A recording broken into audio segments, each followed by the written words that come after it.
एक था राजा, एक थी रानी। उनके पास सब कुछ था, सिर्फ उन्हें संतान नहीं थी। इसी कारण राजा रानी बहुत ही दुखी रहते थे। संतान प्राप्ति के लिए उन्होंने हर तरह का दान धर्म, धार्मिक अनुष्ठान, जप मंत्र, व्रत, पूजा पाठ किए, लेकिन कोई फायदा नहीं हुआ। एक सुबह राजा के दरबार में एक साधु आता है, तो दासी रानी को इत्तिला करती है। तब वह दासी से कहती है, यह मेरा अंतिम दान धर्म है। इसके बाद मैं अपने हाथों से कोई दान धर्म नहीं करूंगी। रानी चावल भरा छाछ हाथ में लेकर बाहर आती है और साधु की झोली में भिक्षा डालने आगे बढ़ती है। तो उसके चेहरे पर छाई उद्विग्नता साधु की दृष्टि में आती है। वह उससे पूछता है, रानी साहिबा, क्या हुआ है? आप क्यों इतनी उदास हैं? तब रानी साधु को सारी हकीकत बताती है और सिसकने लगती है। उस पर वह साधु कुछ पल गंभीर हो जाता है और कहता है, आपकी संतान की इच्छा पूरी हो जाएगी। आपकी कोख से एक पुत्र जन्म लेगा। मात्र वह 14 साल तक ही आप लोगों को मिलेगा, उसके आगे वह इस मृत्युलोक में नहीं रह पाएगा। इससे बढ़कर आपको कुछ देना मेरे लिए संभव नहीं है। अपनी बात पूरी करते उसने अपनी झोली में हाथ डाला, थोड़ी सी भभूत निकालकर रानी को दी और कहा, आप और महाराज दोनों इसे बांटकर ग्रहण करना, जल्द ही पुत्र प्राप्ति होगी। इतना कहकर साधु अपनी राह चला गया। उस रात अपना सारा राजकाज खत्म करके राजा जब रानी के महल में गए, तो रानी ने राजा को सारी बात बताई और साधु की दी भभूत राजा को दिखाकर बोली, साधु महाराज ने यह भभूत हम दोनों को ग्रहण करने को कहा है। राजा बोले, इतना दान धर्म किया, जब तप किया, कोई फल नहीं मिला। अब इस भभूत से हमें संतान प्राप्ति होगी क्या? उस पर रानी बोली, जब इतना सब कुछ किया तो अब यह भी सही। राजा को अब किसी पर विश्वास नहीं था, लेकिन पत्नी को दुख न पहुंचे, इसलिए वह राजी हो गया। उस साधु महाराज का नाम स्मरण करके वह भभूत बांटकर दोनों खाते हैं। उसके बाद दोनों निश्चिंत होकर सो जाते हैं। कुछ दिन गुजर जाते हैं और साधु द्वारा कहे अनुसार रानी गर्भवती हो जाती है। 9 माह बाद रानी ने एक सुंदर गोरेचिट्टे पुत्र को जन्म दिया। राजा ने बड़ी धूमधाम से पुत्र का नामकरण किया। पुत्र की कुंडली देखने के लिए राज्य के सबसे विद्वान पंडित जी को बुलाया। कुंडली देखकर पंडित जी बड़े चिंतित हो गए। कहने लगे, महाराज, राजपुत्र सिर्फ 14 साल तक हमारे पास रहेगा। राजा को इस बात की भनक थी ही। रानी को भी साधु महाराज की बात याद थी। दोनों चुप रह जाते हैं। उसके बाद राजा और रानी बड़े लाड़ प्यार से बेटे की परवरिश करते हैं। उसकी हर ख्वाहिश पूरी करते हैं। राजपुत्र जब 7 साल का हो जाता है तो राजा एक अच्छे गुरु की नियुक्ति करके उसे पढ़ाई लिखाई, राजशास्त्र, शस्त्र विद्या, घुड़सवारी इत्यादि 12 विद्याओं का शिक्षण देते हैं। जब वह 12 साल की उम्र का हो जाता है, तब एक अच्छी सी राजकन्या खोजकर उसकी शादी कर देते हैं। एक दिन राजपुत्र राजा से बोलता है, पिताजी, मैं अपना सारा राज्य घूमकर देखना चाहता हूँ। बेटे की बात सुनकर राजा चिंतित हो जाता है, क्योंकि पुत्र को 14वां साल शुरू हो चुका था, अब कोई अनहोनी होने का वक्त नजदीक आ पहुंचा था। लेकिन राजा ये सब बातें पुत्र को बता नहीं सकता था। वह चेहरे पर खुशी लाकर बेटे से कहता है, हाँ हाँ, जरूर जाओ बेटा, तुम्हें अपना सारा राज्य घूमकर देखना चाहिए। मेरे बाद तुम्ही को तो राजा बनना है।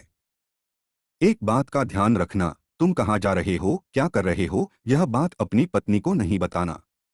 पुत्र कहता है, ठीक है पिताजी, आपने जो कहा है मैं वैसा ही करूंगा। राजपुत्र रोज रात को ठीक 12 बजे बिस्तर से उठकर बाहर चला जाता है। फिर पौ फटने से पहले वापस अपने महल में आकर सो जाता है। ऐसे बहुत दिनों तक चलता रहा। अब पुत्र का 14वां साल खत्म होने में कुछ दिन ही बाकी रहते हैं। एक दिन उसकी पत्नी यानी छोटी रानी रात में जाग जाती है। वह देखती है कि बिस्तर पर राजपुत्र नहीं है। वह महल में सब जगह देखती है, तो राजपुत्र कहीं भी नजर नहीं आता। फिर भोर होने पर वह देखती है कि उसका पति अपनी जगह सोया हुआ है। वह पति से कुछ नहीं पूछती, लेकिन ऐसे बहुत दिन तक चलता है। रानी बहुत ही चिंतित हो जाती है। पति रात को जाता कहाँ है? किससे मिलने जाता है? उसको मन में ढेर सारे सवाल उठते हैं, लेकिन उसे पूछने में उसे डर लगता है, शायद पति गुस्सा कर बैठे। सास ससुर से पूछने के बारे में सोचा तो उसकी कुल मर्यादा बीच में आ जाती थी। इस तरह मन ही मन वह कुढ़ती रहती थी। उस राज्य में फूल बेचने वाली एक बूढ़ी मालिन थी। वह हमेशा छोटी रानी को फूल देने उसके महल में आती थी। उस बुढ़िया का ध्यान छोटी रानी पर जाता है। वह उससे पूछती है, बेटी तुम्हें किस बात का दुख है? तुम इस तरह सूखकर कांटा क्यों बनी हो? उस पर रानी कहती है, क्या बताऊं तुम्हें अम्मा, राजपुत्र हर रात बिस्तर पर से उठकर कहीं चला जाता है और सुबह भोर होते ही वापस आकर सोता है। वह कहाँ जाता है? यह सोच सोच कर मैं अन्नजल ग्रहण नहीं कर पाती और सूख सूख कर इस तरह कांटा बन गई हूँ। बुढ़िया सब बात सुनकर उसे एक उपाय बताती है। एक काम करना बेटी, वह जब जाने के लिए निकलता है तो उसका रास्ता रोकना। राजपुत्र रात 12 बजे बिस्तर से उठकर जब महल से निकलने के लिए चलने लगता है तो वह बुढ़िया ने जैसे बताया वैसे ही करती है। दौड़कर पति का रास्ता रोकती है और कहती है, कहाँ जा रहे हो? मुझे बताओ। राजपुत्र उसे समझाने की बहुत कोशिश करता है। देखो, अगर मैंने तुम्हें वह बताया तो मैं तुम्हें दोबारा नहीं मिल पाऊंगा। कोई बात नहीं, न मिल पाओ, लेकिन आप रात के समय कहाँ जाते हो यह मुझे पहले बता दीजिए। राजपुत्र निरुपाय हो जाता है। पत्नी की जिद के आगे उसकी एक नहीं चल पाती। ठीक उसी समय उसका 14वां साल खत्म होकर 15वां साल लगने वाला था। जो होता है वह हो जाने दो, वह सोचता है और कुछ चावल मंत्रों से सिद्ध करके पत्नी को देकर कहता है, इन चावलों के दानों को दोनों हाथों की मुट्ठी में पकड़ना। पहले दाएं हाथ में पकड़े चावल मेरे ऊपर फेंकना, मैं कौन हूं तुम्हें पता चल जाएगा। बाद में बाएं हाथ में पकड़े चावल मेरे ऊपर फेंकना, मैं जैसा था तुम्हें मिल जाऊंगा। लेकिन यदि तुम बाएं हाथ के चावल मेरे ऊपर फेंकना भूल गईं तो मैं तुम्हें कभी नहीं मिल पाऊंगा। नहीं भूलूंगी। रानी बड़े आत्मविश्वास के साथ कहकर दाएं हाथ में पकड़े चावल पति के ऊपर फेंक देती है।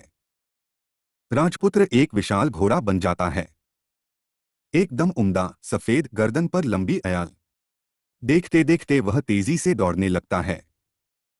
रानी उस घोड़े को एकदम भौचक्की होकर देखने लगती है और पति ने बाएं हाथ के चावल फेंकने की जो बात कही थी वह भूल जाती है। उसकी आंखों के सामने घोड़ा महल से बाहर निकलकर चला जाता है और वापस नहीं आता। अब रानी को बड़ा पश्चाताप होता है। वह स्वयं को कोसने लगती है, लेकिन अब उसका कोई फायदा नहीं होने वाला था। राजपुत्र अब वापस नहीं आने वाला था। सुबह होते ही महाराजा महारानी को सब बात पता चलती है। उन्हें बहुत दुख होता है। इस तरह 1 महीना गुजरता है, 2 महीने गुजरते हैं, 3 महीने गुजरते हैं। आखिर 6 महीने पूरे होते हैं। राजपुत्र का कोई अतापता नहीं लगता। प्रधान राजपुत्र को ढूंढने के लिए राज्य के गांव-गांव सिपाही भेजता है, लेकिन उन्हें कोई सफलता नहीं मिलती। इधर रानी अपनी हठ के कारण पति गायब हो गया यह सोचकर स्वयं को मन ही मन कोसती है और प्रण लेती है कि कुछ भी करके पति को ढूंढ लाएगी और उसे वापस घर लेकर आएगी। एक दिन वह सुबह उठकर सास-ससुर के महल में जाती है और कहती है कि मैं अपने पति की खोज में जा रही हूँ।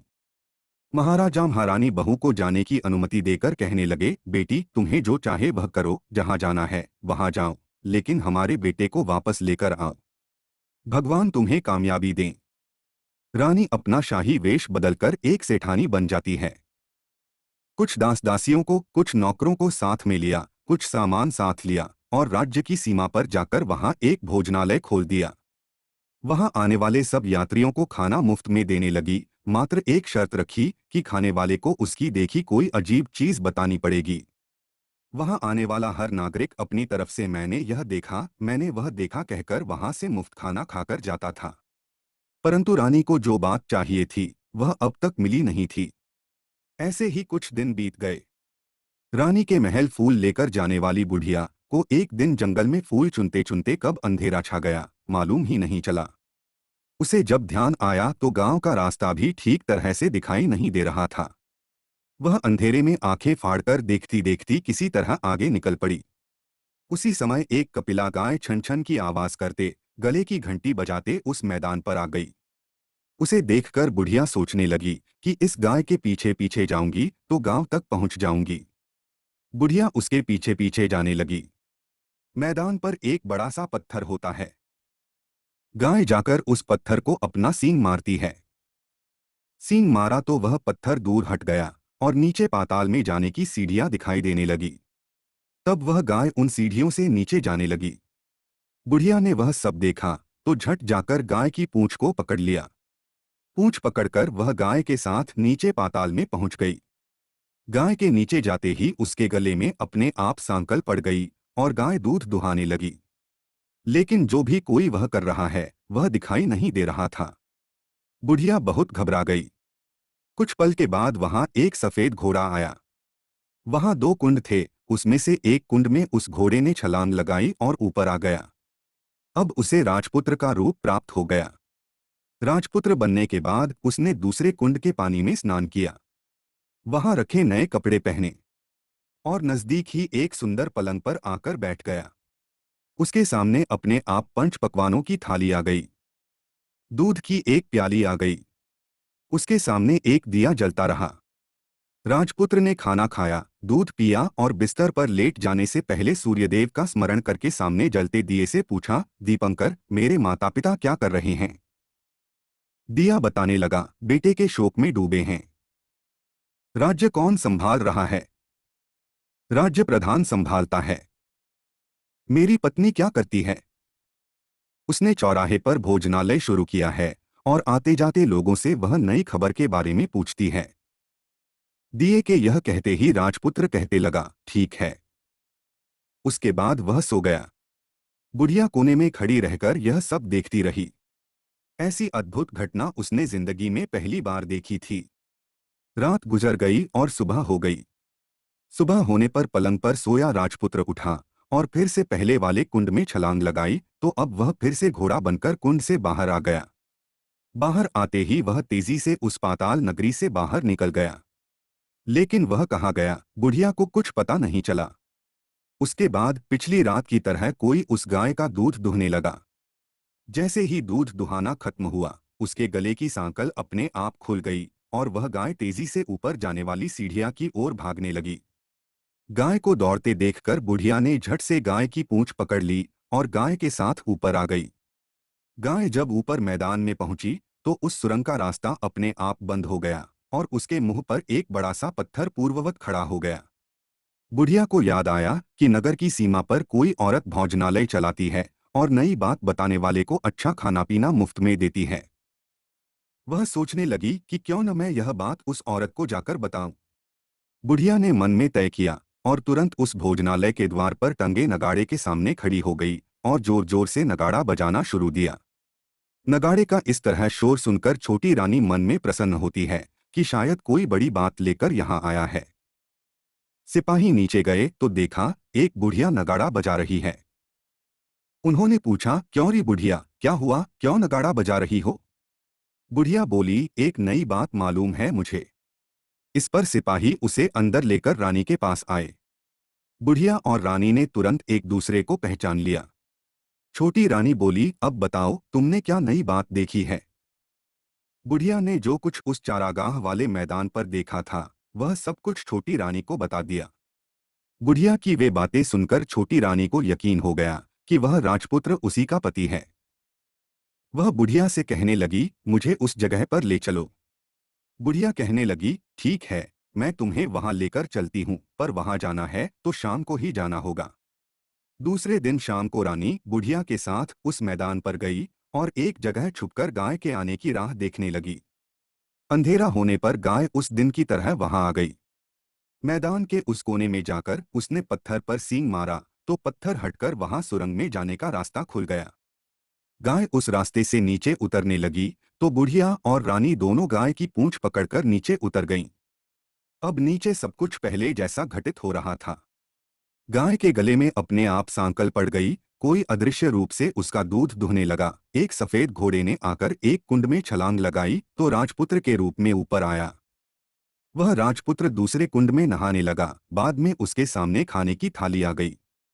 राजपुत्र सब ग्रहण करके सोने के लिए पलंग पर गया तो सोने से पहले सूर्यदेव का स्मरण करके वह दिए से पूछने लगा, दीपंकर, मेरे माता पिता क्या कर रहे हैं? तो दिया कुछ जवाब नहीं देता बल्कि वह बुझने लगता है। तब राजपुत्र को कुछ अघटित हुआ है इसका संदेह हो जाता है। अब रानी का संयम छूट गया। वह दौड़कर पति के पास गई और उसके पैर पकड़ने के लिए आगे बढ़ने लगी। राजपुत्र तुरंत ही पत्नी को पहचान गया। वह झट से पीछे हट गया और चिल्लाने लगा, नहीं नहीं, मुझे मत छूना, सर्वनाश हो जाएगा। रानी दोनों हाथ जोड़कर पति से अपनी भूल स्वीकार करने लगी, स्वामी, मुझसे भूल हो गई, मुझे आपसे नहीं पूछना चाहिए था कि आप रात को कहाँ जाते हो। मैं अपनी भूल स्वीकार करती हूँ, मुझे मेरी भूल की सजा मिल गई है। अब आप घर चलें। आपके वियोग में आपके माता पिता ने बिस्तर पकड़ लिया है। राजपुत्र के मन में उसके प्रति दया उत्पन्न हो गई। वह उससे कहने लगा, यदि तुम मुझे पाना चाहती हो तो तुम्हें एक काम करना होगा। काम कठिन है, लेकिन वह तुम्हें अकेले करना होगा। कहो स्वामी, कितना भी कठिन काम हो, मैं वह पूर्ण करूंगी। रानी ने कहा। इस पर राजपुत्र ने उसे बताया, इस पाताल से ऊपर जाते ही तुम्हें एक घना जंगल नजर आएगा। उस जंगल में बीचों बीच एक पीपल का पेड़ है। उसके आसपास की जगह पत्ते, फंदे, जटाएं, कांटे इत्यादि से ढक चुकी है। तुम्हें वह जगह साफ करनी है। उसकी गोबर से लिपाई करके पवित्र बनाना है। उसके बाद वहां धूप, कपूर, अगरबत्ती जलानी है। फूल कुमकुम से पेड़ के तने की पूजा करनी है। दूध दही से बने चावल का भोग चढ़ाना है। ये सब तुम्हें दोपहर को 12 बजने के पहले करना है। 12 बजने के समय तुम्हें उस जगह पर बैठकर सूर्य भगवान का ध्यान करना है। ठीक 12 बजे सूर्य भगवान का रथ वहां उतरेगा। वे वह सब देखकर खुश हो जाएंगे और कहेंगे, जिस किसी ने यह सब किया है उसे मैं मनचाहा फल दूंगा।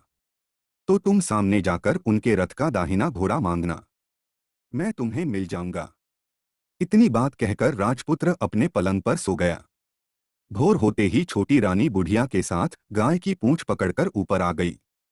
ऊपर आने के बाद उसने बुढ़िया को वापस भेज दिया और खुद जंगल में जाकर राजपुत्र की बताई जगह ढूंढने लगी और वह जगह साफ कर दी। बाद में राजपुत्र ने जैसे बताया वैसी लिपाई पोताई करके वापस आ गई। दूसरे दिन पौ फटने से पहले उठी और जंगल में उस जगह पहुंची। वहां जाकर इत्र गुलाब का पानी छिड़ककर वह जगह सुगंधित की। धूप अगरबत्ती जलाकर उसे पवित्र किया और पूजा की सब सामग्री वहां तैयार रखकर सूर्य भगवान का ध्यान करने बैठ गई। दोपहर को ठीक 12 बजे सूर्य भगवान का रथ उस पीपल के पेड़ के पास आकर रुका। सूर्य भगवान ने जब रथ से नीचे देखा तो सुगंधित वातावरण देखकर वे बहुत प्रसन्न हो गए।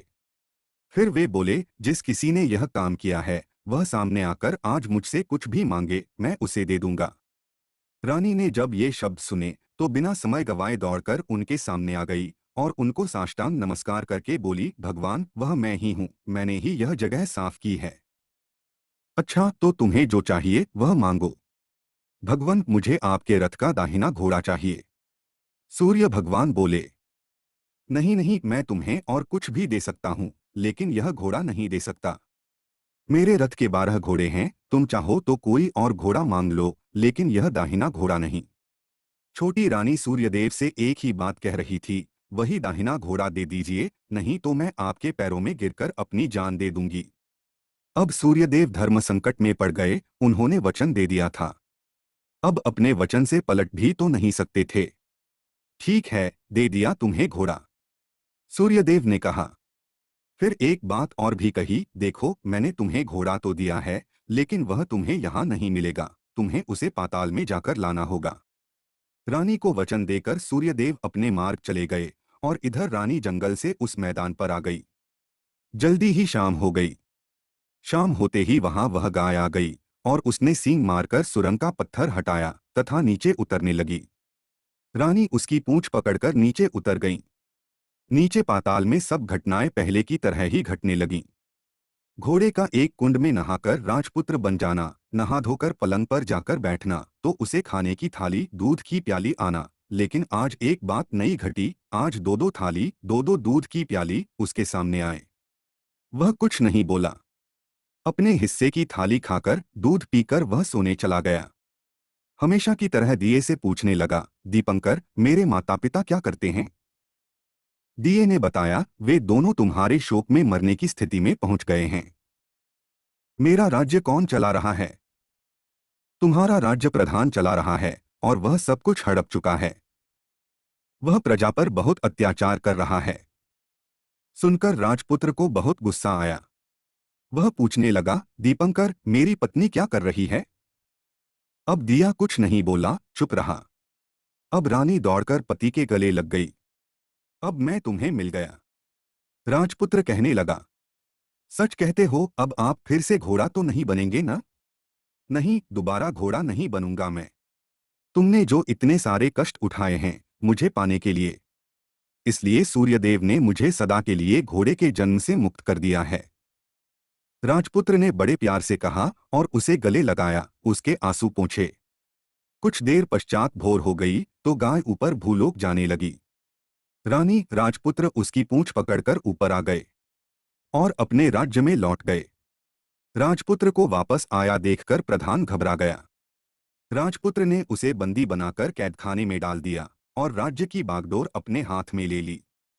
उसके बाद वह अपने माता पिता से मिलने उनके महल में गया। तब राजपुत्र क्या देखता है कि उसके माता पिता उसके शोक में अस्थिपंजर बने हुए हैं।